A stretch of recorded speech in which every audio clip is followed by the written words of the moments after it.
Hello, Peakers, and welcome back to the Plot Peak Podcast. I'm Miranda. And I'm Mackenzie, and this is your one-stop shop for storytelling. Tea spilling. And to keep up with all the latest book talk drama that you have been missing out on. Truly missing out on. Truly, yeah, that's our bad. We'll go ahead and address the elephant in the room. You guys have been with us from the beginning. You know we're not IT girlies, and we were having significant IT problems to the point where we actually almost shaved our heads. So we did consider quitting. Instead, I just spent a fortune on a new computer. So if you don't listen now, we hate you. I'm just kidding. We hate you. I'm just No, she did. She dropped so much money on a new computer for the 4 followers that are listening to us. Yeah, so basically, you're going to have to share. You're going to have to tell your friends, or else. We will leave you hanging again. We'll leave you hanging again on another last episode. Didn't we tell them we were like, maybe we'll give you the next episode within the week? And it's been like 3 weeks. Well, we had every intention to give you the episode sooner than later. However, we didn't. We didn't want to. So get over it. Mental health We're breaks. just going to keep you on your toes. So maybe we'll release 2 episodes in 1 week. Maybe we'll go dark for a month. Who knows?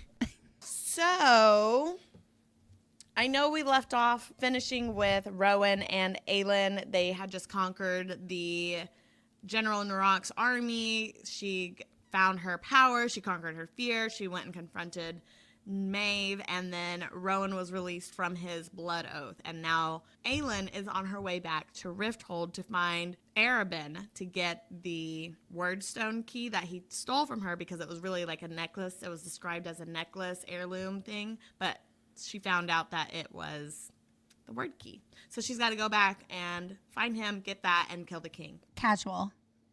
Yeah, so casual. Super easy to-do list to get done, yada, yada. And now we're going to move on to Manon and the boys. So we're going to finish up the rest of the Heir of Fire book today, and we're going to read through the last bit of everybody's chapters. Do you have anything to say before I jump right into it? Because I know the people have been waiting for this. No, I think we should go into it. We're coming back, guys. We're back full force, and we're going for it.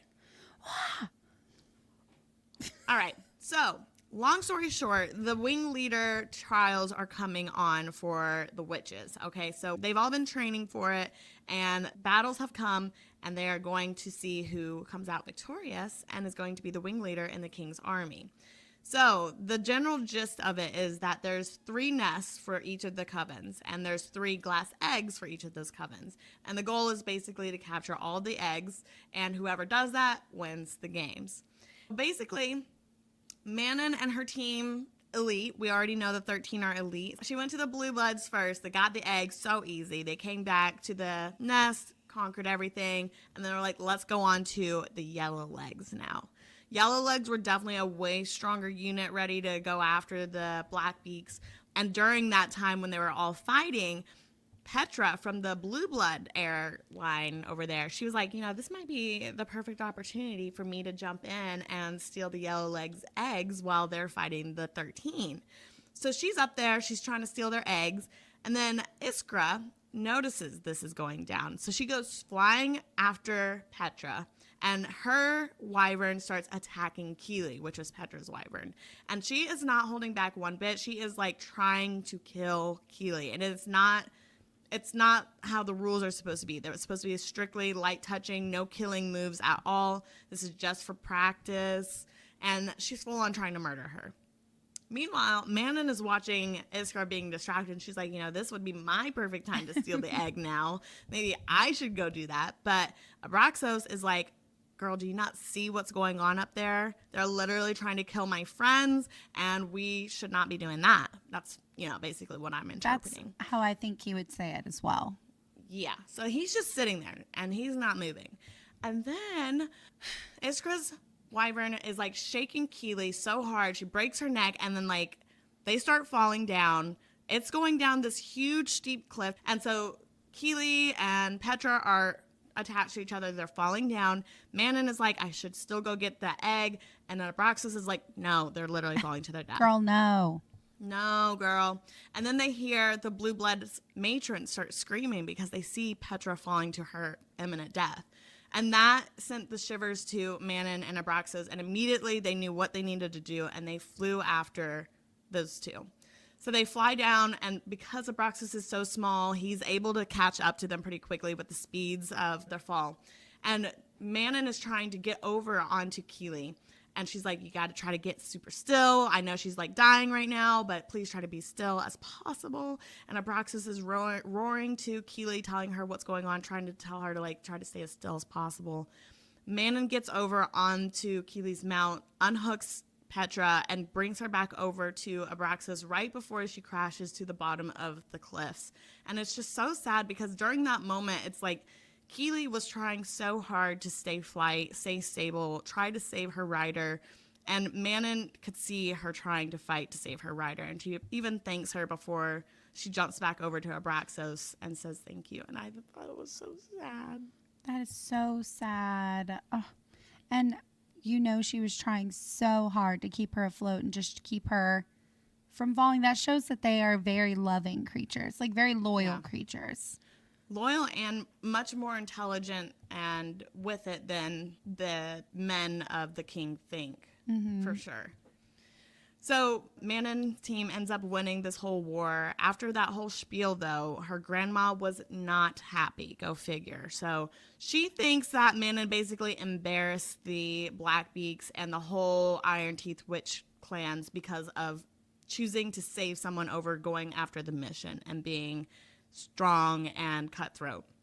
So to give her a punishment, Manon's grandma decides she's going to need to kill a Cochrane witch.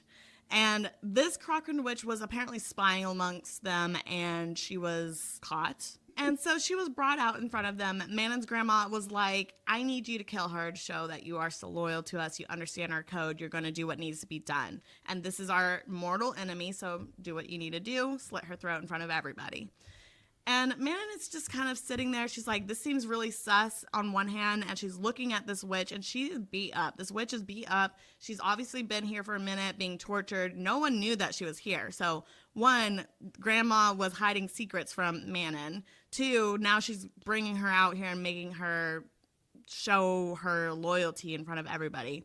And so she gives this witch a moment to speak. And the witch essentially is kind of spilling the tea and is like, I know that you guys think that we're the ones holding a secret on why you can't go back to your place and blah, blah, blah. All this stuff saying that why that they're cursed, essentially. And she gets down to the point of it and saying, the truth is, you guys are the reason why you can't go home. You guys are the reason why your home is famished or barren, and why you can't go back and live your life like you want. Because you're evil, and you're choosing to be evil. And I want you to remember my death as a murder, because that is what this is going to be. You guys are murdering for no reason, and this is why you have the curse that you have. That's tea. It is tea.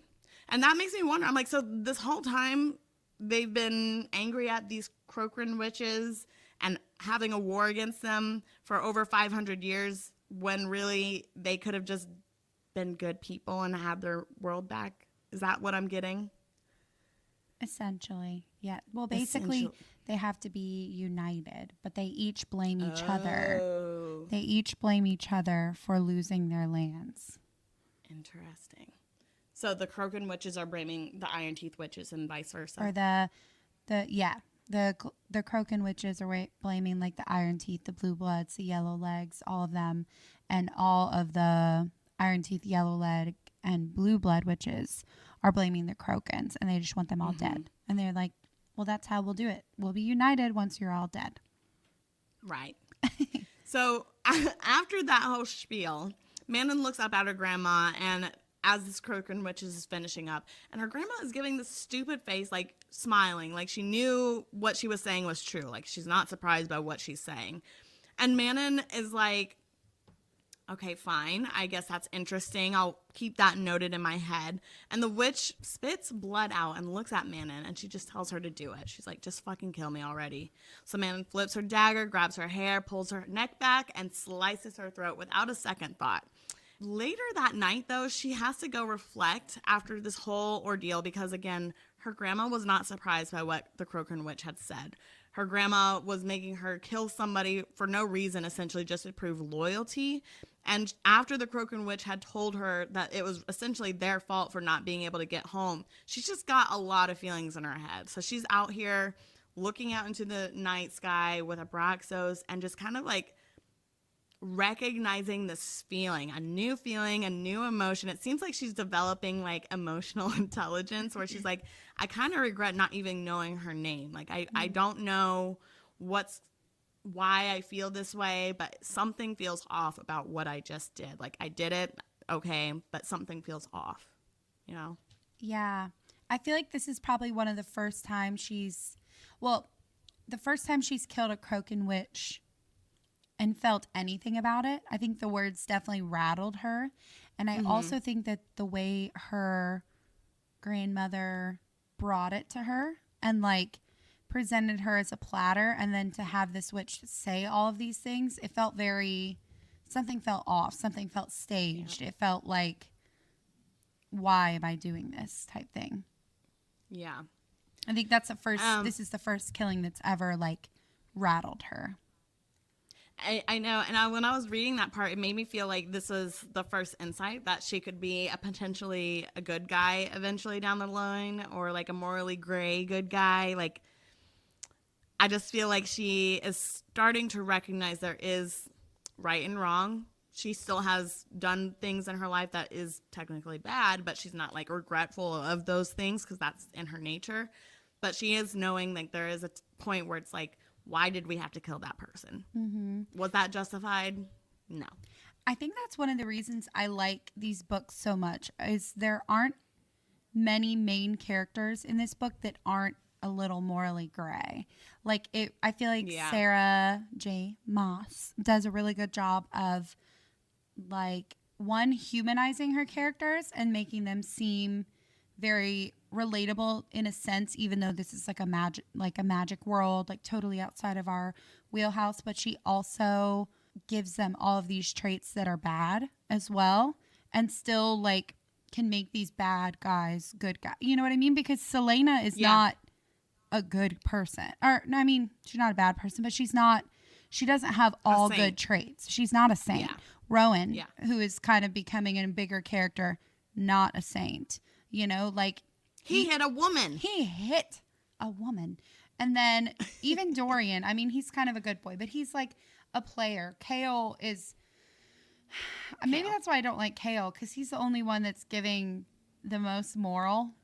I don't know. I'm like, God. Like, come on, just give a little bit. Go a little bad. Go a little bad. Maybe we'll like you. Yeah. We're like, come on, corrupt yourself. Nice guys do finish last. Really? You think so? No, I don't think so in real life, but... In real life, yeah, but in the books, for sure. Yeah, nice guys... Speaking of... Ew. Sorry, bug. Speaking of, I'm reading a new book, so side note, guys. Because we have to catch up. And so I can't keep reading all these books, the Throne of Glass books. I have to read other books. And right now I'm reading... what's it called? A Touch of Darkness. And it's like a Persephone and Hades spin-off kind of story. And I'm obsessed with it right now. I'm like really in it. Hades is like a good bad guy. And I'm like... You said morally gray, main character. I said, I like this guy here. No, but it was so crazy because I heard so many people talking about Bride. And I read that book. It was cute. It was good. I enjoyed it. But I definitely enjoyed this book way better. And I don't know what the difference is per se. I think I like high beings better, like high fays and goddesses and gods and stuff like that. I think that's my tea. Because you want to be royalty. It's true. I do. You said, and I am. And I am. It turns out, actually, while I'm reading this, I'm Persephone. So I'm like, oh. You said me? Perhaps. A goddess? Okay, sure. Well, since we're on a tangent, I'll go ahead. I'm reading One Dark Window right now, which somebody gifted us from our TikTok. We won a little book giveaway thing, so I'm reading it now. And this one is cool, but it's a little different. This one is people develop magic from infections. They get infected with something dark, and that's how they get magic. And the people that are infected with magic are being hunted down and killed. Oh. Are you in the beginning of it, or have you gotten to part 2 of it yet? Probably maybe a third of the way through the book. I will say the writing style's a little different for me. Also, an issue, I've been reading it at work, so it's been taking me, and I don't have a lot of downtime. So I've been just reading it on my little breaks and stuff like that. So it's taking me a lot longer than normal to read a book. And I think that I've been breaking it up too much. It's a little hard for me to get into, but recently in the last couple days, the chapters that I've read have started to develop more of that story. And there is a little romance blooming with a morally gray hunter of magic people and an infected girly. What's it called? Forbidden Love? Forbidden Love? Love that trope. Yeah, they're going into a potential fake romance to deceive people now, which is another one of my favorite tropes. We're dating for the public, but we have ulterior motives type thing. Right. Yeah. Love that. Yeah. I only ask if you are into it or how far you're into it because I just saw, I think one of your friends, Hi Lady Tay or something. Yes, is that what her name Taylor. Is? I commented on that post. I told her that I am also struggling to get into it. But I think... Yeah, but then when she got to part 2, she said, never mind, I got it. Yeah, I just got to part 2 today. I didn't see that updated post, but I'll have to respond because part 2 is getting a lot better. So a little more of the romance is coming into play. A little more of the true storyline, the mystique of it all. So I guess the first half is just story building. Yeah. Whatever. Anyway, back to the story. So, with her new title as wing leader, Manon and her other witches are ordered to go to Marath to reside with Duke Parrington, and they are to be ready to fly at a moment's notice. The other half of the witches will remain at the Gap under Iskra's command until they get word that they're needed and to be deployed. So Manon and her 13 are now off to Marath. And then back in Aderlin, everyone hears about the slave camp massacres. Chaol knows that he needs to talk to Dorian about making moves against his dad. He's got to stop him. When he finds him, though, he's with Sorsha. But Dorian is like, whatever you have to say to me, she deserves to know. So Chaol explains everything, the word keys, the magic spells, connected to the tower theory, and how between those 3 spots, the king is breeding some kind of army associated with people who have magic in their blood. Chaol believes that Dorian might be able to replicate the spell that caused the man to vanish, but he's afraid to do such a bold move against the king because that would welcome a full-on war. And Dorian is like, listen, I want you to know that even if it meant for us to be friends again, I wouldn't go back to how things were before. I like the change that's going on, and you should embrace it too. And hearing Dorian speak during this time, Chaol knew that Dorian just had his character arc because he was speaking and holding himself like a true king. I really like this part in the book because Chaol also starts to see him as, okay, I am devoted to the kingdom of Aderlin, but I see Dorian as my king, as my future king. And Chaol is starting to come to terms with fighting this part of himself that knows that the king is wrong for what he's doing and still staying loyal to what he believes and his morals and his kingdom. I do feel like this is when Chaol starts to piece together that Dorian is my king and I serve my kingdom, so I want to serve Dorian type thing. And he's still wrestling with all the magic, but I think this is when the pieces start to come together for Chaol. He's still an idiot. For sure. Still hate him. But he still is an idiot, but we got to respect Dorian needs somebody on his side, and as long as Chaol's on his side, I think I'm happy with that. So word about Aelin's return reaches Aedion, and he is lit because he knows that she's back and she's ready to be a true queen. Chaol tells his men to notify Elwë to keep holding on the resistance and to be prepared to rise against the king. And eventually news spreads everywhere, and everyone knows that Aelin Galathynius is alive and willing to stand against the king of Adarlan. And the king is not happy. He is extremely pissed to hear about this, and Dorian is doing everything he can to keep his mouth shut as he listens to his father devise all these plans to end her. Dorian knows that she's going to return like she promised, and he hopes that by the time that she does, they will have a plan to tear down these towers, free magic, and change the world together. Because as far as we know, the king doesn't realize that Aelin is actually Celaena. He still thinks that Celaena is in Gwendolyn helping take down the mortal realm. And Chaol is still going back and forth on what Aelin's battle cry actually means. He knows that Celaena would have chosen him, but now what would Aelin do? And would Aelin be the same bloodthirsty, unyielding person he knew Celaena could be when she's hurt? We don't know. He doesn't know if he's going to be able to accept her as a queen, and Chaol is honestly giving me the ick at this point in time during this revelation and thinking about her. And to me, it's just you know what she's fighting for and the cause that she's going after, and he knows that the king is a piece of shit. So I'm just get over it, please. I actually just had this moment in my head right now. Just now? Just Live? now, literally just now. Live thinking action? about Okay. Chaol. And it just gave me a disgusting touch of sympathy for him. Oh, I thought you were going to keep bashing I'm on him. fuck Chaol. No. There's more. No, it just gave me this little touch of sympathy for him. But what I was thinking about is Chaol is giving me someone that is having trouble letting go of an ex. His ex is the kingdom of Adarlan and all that it stands for. Okay? And he's slowly putting together the pieces that it's bad. It's bad for me. It's bad for everything around me. And I am trying to find ways to make it better. And there's a threat coming in type thing. Does this making sense a little bit? It's kind of, yeah. At this point, he knows that the king is bad. He knows that Yes. it's bad for him, and he knows that it's bad for the people around him. He's trying to make it better. He's trying to do all these things. He wants Dorian in power. He wants all of this stuff. And he's seeing all of these things come from the outside. He's seeing Aelin as a threat to what he believes is right for him and what he believes is right.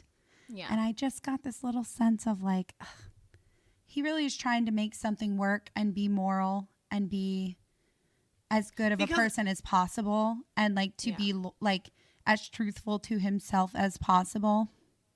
Yeah, because I feel like Adarlan, it was its own kingdom before all of this even happened. So he has a right to have that kind of defensive and protectiveness over his home. Mm-hmm. But it's he doesn't know if Aelin is trying to pick up where the king left off. I think is where he's concerned. And he doesn't know if she's going to try to just go on a rampage on Adarlan and just kill everybody. Yeah. Which is valid. Did that make sense? No, I think it made sense. And I think that's good that you share your light of respect towards him because... I still hate the way he reacts to everything. However, I guess it is pretty realistic to think that he's having a hard time letting go of what he believes to be right. Yeah. What he really wants to be right, and he wants to do it the most moral, efficient way possible that's right for him and his kingdom, you know? And you got to think, too, if we were genuinely in this position as, the second person to protect the crown, and we knew all this was going down, this would be an extremely hard situation to battle. You can tell that this person is wrong, but what are you going to do? How are you going to overthrow the main person of this kingdom and try to protect everything else and, make somebody else succeed in power? It's stressful. I would be very stressed. Well, and Chaol doesn't know everything about Celaena. He doesn't know all of her struggles in her past. He doesn't know all of her overcoming that she's had to do. He knows the story, but he doesn't know all of the details of what makes her her and what she stands for. And he doesn't know how, like you said, how she's going to react, because our girl has been known to be a little impulsive at times and a little aggressive. She's just a girl. She's just a small girl, and I think he's still wrong for thinking it, but I guess I could see where he's coming from a bit. We'll give him a little bit less hate, but the hate is here. The respect is here. But it just went up a smidge, you know? A smidge, a little bit. Hey, it's a step above. So This that's is not a good. Chaol hate podcast, but Rewind like 2 episodes and it kind of was.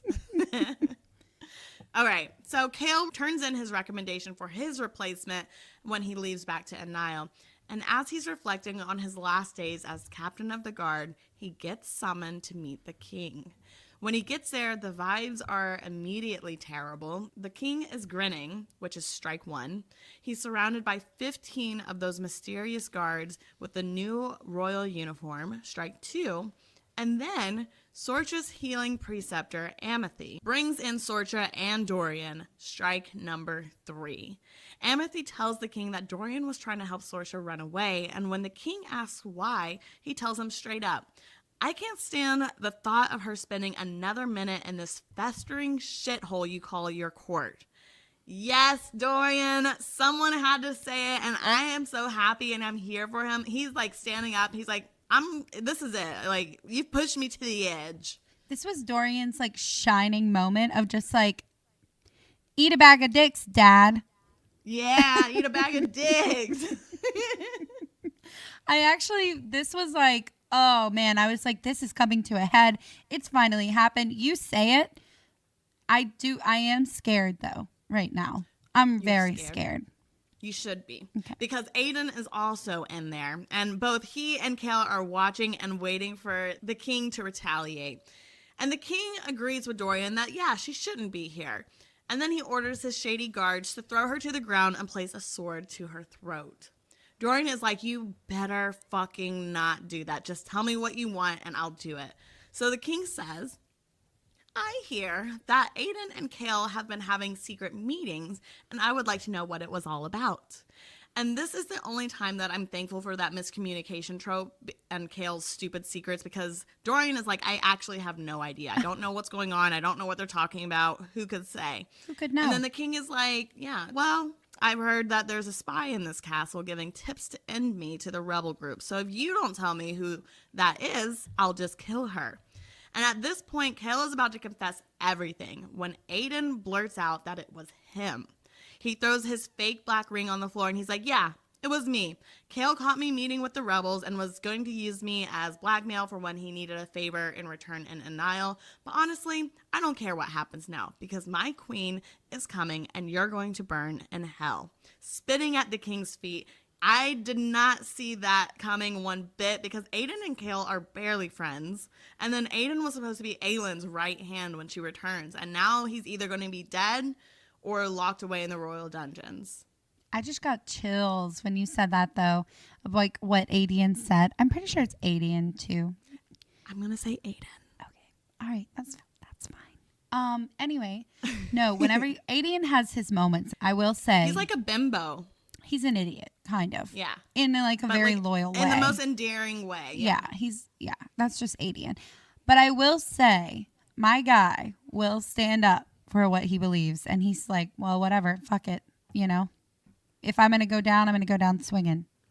And he is also trying to save an innocent life, you know, with Sorcha. Yeah.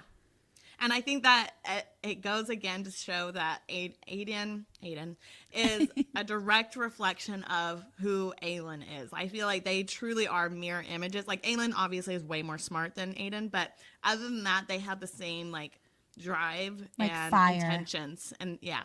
Yeah, they're really very much like that. twin flames, kind of, in like a very family sense. In a familial You know, sense. everyone, if you've seen Twin Flames, it's not like that. Or is it? Me and Colby have twin flame tattoos. Oh, I was like, what are you doing? You were like, I was like, what the fuck are you doing? I wish you guys that are listening could see what Miranda was doing. She just had her hand pressed, like her finger pressed up to her shoulders, and she's like wiggling back and forth. And I didn't realize she was pointing at a tattoo because it's very small and subtle. I just thought she was just staring at me, just wiggling her shoulders. I was like, okay, what are we doing? I was like, did the audio cut out or? No, it's just funny because another fun fact. One time when me and Colby were in Memphis, we went to an ice cream shop, and this person at the ice cream center was like, are you guys related? Fun fact, my husband's white, like very white, and I'm mixed. Like the most Caucasian. And Miranda looks very mixed, but that's okay. And I was like, why would she say that? Is she just trying to like trigger us right now? Why is she saying that? That was so rude. Well, we did get a comment that we look like the Twins? like the same person, just different races. And I'm sure you guys, all 4 of our listeners, know what me and Miranda look like. So anybody else, feel free to let us know. I take Yeah, that we'll accept it. as a complete compliment, though. I will say that because you're so beautiful. I think she was being mean to us. She said, "Are you related to that black girl?" No, it was so rude. It was really rude. I was like, why is she? Did you it laugh? did not What make any What did sense. you say? No, she said it with like a straight face. Like we asked for our ice cream, and I think we were like being like cutie because this was in the beginning of our relationship, and we were like being cute and all over. And she's like, "What are you guys related?" What? Yeah, so best confused. brother ever, and you should have just laid one on him. Brother ever. No, yeah, that's next time. Next time, please somebody do that. confuses me being related to somebody, I'm be like, best sibling ever. Kiss them right on I the would lips. kiss you if somebody ever told us we looked related. I'd be like, best sister ever, and I would give you the slightest peck, With tongue? perhaps. We'll see when the moment arises. All right. Sorry, we got to get back into a serious mode. This is very serious. Very serious. So apparently this was not the answer that the king was wanting or looking for. Apparently the king knows who the spy is. Sorcha. Amity had found one of her secret letters that she was going to send out in the trash can, and that's how she put 2 and 2 together and reported it to the king. Dorian is like, please just leave her alone. I'm begging you. And Sorcha turns to Dorian during this time and she tells her truth. She was spying on the king and she wasn't supposed to fall in love with Dorian, but she did, and she wishes that they had more time. Dorian begs his dad just to name any price, anything at all to release her. And the king looks around like he's considering, and then he says no. And as he said it, the guard swung and cleaved Sorcha's head right off of her body. And this was just like the most tragic fucking scene that I could have ever read. It kind of reminded me of that scene in Game of Thrones in the very beginning when the dad was on trial and you were like, he's the main character. There's no way they're going to die. And then dies within seconds. Like it was just like within a second, dead. Very like Red Wedding vibes. Yeah, it was Yeah. crazy. Well, you just were not expecting it because I don't know if we portrayed as well as we could have, but like Sorcha and Dorian's chapters in this book were very like Sorcha was a very big part of this book. You know, like her and Dorian, every chapter that Dorian had, Sorcha was in some way a part of it. Like, even though it was a short time, I do think they had developed a pretty decent bond. And I think he really did love her. And I think she really did love him. But also, like, this scene was heart-wrenching. Heart-wrenching. It was so sad. Like, and it didn't just stop with her saying, like, the head was cut off. Like, blood was squirting everywhere. Her head was rolling down the floor. It was just, and Dorian is, oh, God, it was just so awful. So Chaol draws his sword after hearing the heart-shattering scream that came from Dorian, who was now holding Sorcha's headless body on the ground. And he tells the king, there's a queen in the north who's already beaten you once and will do it again because she and your son represent what you fear the most, hope. And the king is like, okay, fine, so we'll kill you too. And then a hidden crossbow shooter takes a shot and the room freezes. And the arrow freezes midair. Shook, Chaol looks at Dorian, who's just exposed his magic to save his life. And his eyes were glowing with this raging blue. As the room continued to freeze, stopping all the guards in their tracks, the king gave an evil smile and said, I knew you had it in you, boy. He starts to get up, and Dorian is throwing everything at the king to slow him down and tells Chaol to run. And Chaol realizes this was a grand trap for all of them. For Aedion, for Aelin, for Sorcha, for Dorian to expose his powers. And Chaol knew that he was the only one left that could run away and help find Aelin and bring her back here to help. They say, I love you to each other because they don't know what's going to happen after this. And Chaol runs out, runs from Dorian, and lets Dorian face the king on his own. He goes to Dorian's room. He grabs Fleetfoot and then runs to Celaena's secret tunnels to grab some gold and weapons from the tomb. And after he's cleared the castle, he ran to Celaena's hidden apartment where he runs into Ren, one of the other rebels that we've talked about, and tells him everything that's been going down and that they have to go. And the tea with this is that apparently Ren was the friend that Sorcha was feeding all of this information to since they found out that Aelin was alive. And he'd been pressuring Sorcha for more information. So now he feels like she's dead because of him. And I don't think it was all his fault, but he is a very annoying ally. Yeah, Ren. It could be his fault, actually. I don't know. Ren is kind of an idiot. I feel I'm like more of an idiot than Aiden. He means well. He means well. But he is just not the brightest. Ruining everything. Yeah, he's not the brightest. So maybe it is all his fault. Yeah, if I were a mean person, I would probably guilt trip him and be like, yeah, it is your fault. It was your fault, actually. Why'd you get her killed? You were the one asking her for all these information, so. So you're right. It is your fault, I guess. It's not funny, is it? But it's not funny, is it? It is. Okay. All right, so back in the court chambers with the king is throwing all of his black magic at Dorian, throwing it down his throat, filling his veins as he screamed because Dorian was hitting the end of his well. So all of the ice and stuff that he was throwing at the king and the guards to freeze, he's running out. He's reaching his burnout point. And so now he's completely drained. He's laying on the ground, reaching out for Sorcha's headless body. And his dad comes up to Dorian, and Dorian turns and tells him, just do it. Just kill me now. But that is not what the king had planned for his son. He crouches down to Dorian and brings out a black wordstone collar that snaps around his neck, allowing all the darkness to sweep in. And that's where it ends. Oh, I have chills. And then, oh God, Dorian has just been low-key possessed. And then the book basically ends. High-key possessed. Yeah. High-key. Yeah, and I am so excited to jump into this next one because, I didn't see that coming when I was reading this. I was like, he did that to his son? What the fuck? He is like the insane. Absolute most evil person. It's one thing like to try to influence people to do your bidding, but to put a collar on your blood son, like your son, possessing him to be someone completely different and giving a whole new spirit to that body. What is the reason for that? Like, what's the reason? What was the reason? It don't make no sense. No, it's really scary because I feel like Dorian, we already know, is so powerful. And it seems like the most powerful people that had magic before are like the most evil type people with those collars and those rings. And also we know from this book that the collars house the higher level Valg or the higher level demons, whatever you want to call them. So Dorian he's fucked.